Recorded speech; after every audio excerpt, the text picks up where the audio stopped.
Chapter 3: Mastering Energy and Focus. You can have the clearest priorities in the world, but if you don't have the energy to act on them, they stay trapped on paper. Productivity is never just a scheduling problem, it's an energy management problem. Think of your body and mind as the engine that drives all meaningful work.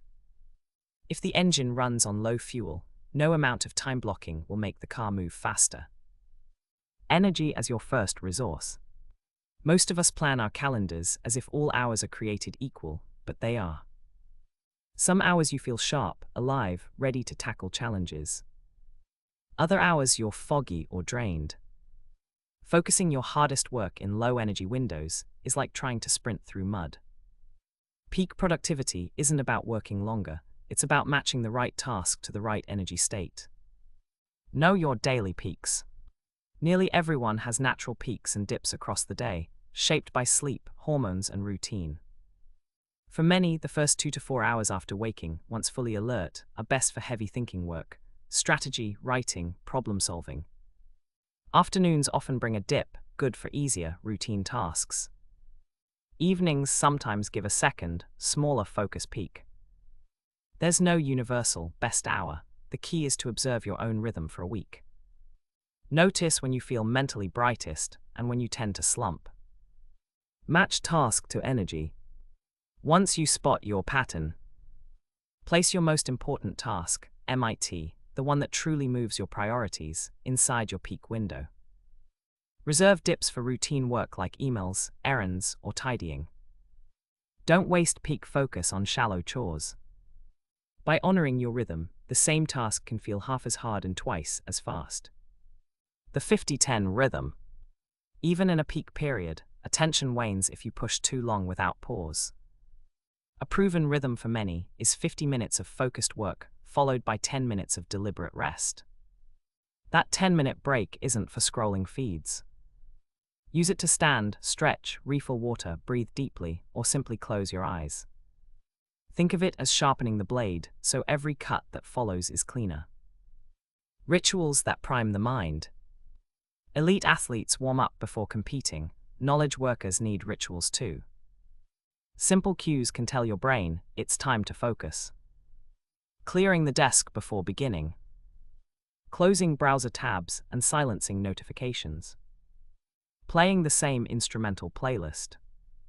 Taking 3 slow breaths before opening the first document. These actions may seem trivial, but they create a mental doorway between scattered attention and deep work.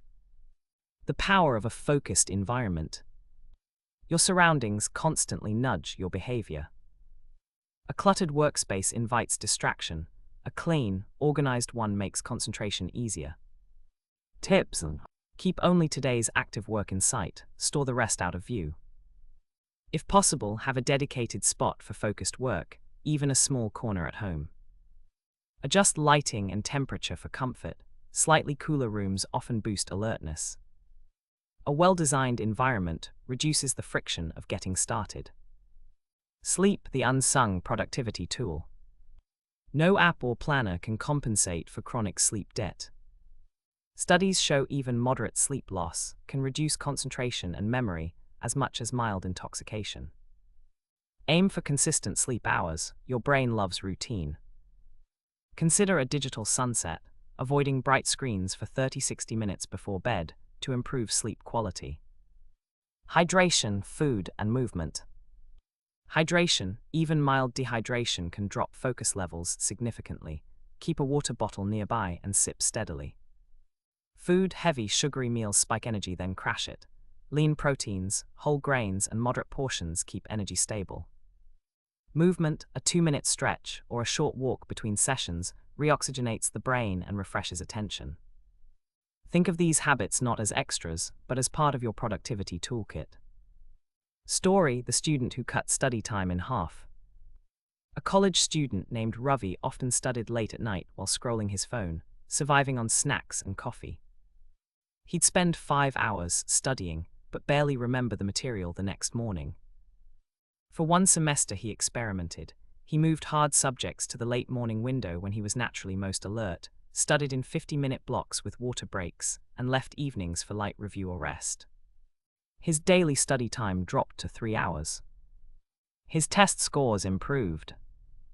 The secret wasn't more effort, it was better timing and energy care. Mini exercise, your personal energy map. Pause and think about yesterday. When did you feel most focused? When did you hit a slump? Were there foods, breaks, or habits that boosted or drained you? For the next 3 days, jot down energy levels at morning, midday, afternoon, and evening. You'll quickly see patterns to guide your scheduling. Guard your peak hours. Once you've identified your prime focus windows, protect them fiercely. This might mean declining a meeting, delaying email replies, or telling family members you'll be unavailable for that 1 hour. Think of those hours as high-value property. You rent them only to your most important work. Closing thought for Chapter 3. Energy fuels focus. Focus turns effort into progress. If you take away just one idea from this chapter, let it be this. Your schedule should follow your energy, not the other way around. In the next chapter, the Discipline Framework, we'll explore how to build habits and structures that keep you consistent even on days when motivation runs low.